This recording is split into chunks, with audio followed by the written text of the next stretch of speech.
శివ అంటే మంగళం, భద్రం, శోభనం, కళ్యాణం, క్షేమం అంతా మీకు మంగళప్రదమైనటువంటివి కటాక్షించగలిగినటువంటి శక్తి స్వరూపమునకు శివ అని పేరు.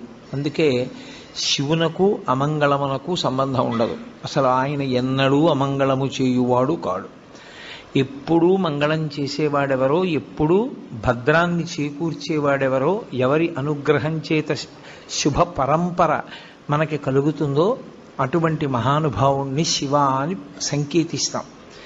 శివునకు ఒక రూపము కాదు, యథార్థమునకు అసలు పరమేశ్వరుడికి ఒక రూపం ఉంటే కదూ. కోటేశ్వరరావు అంటే ఏదో ఒక రూపంతో ఉంటాడు. పరమేశ్వరుడికి అలా ఒక రూపం ఉండదు.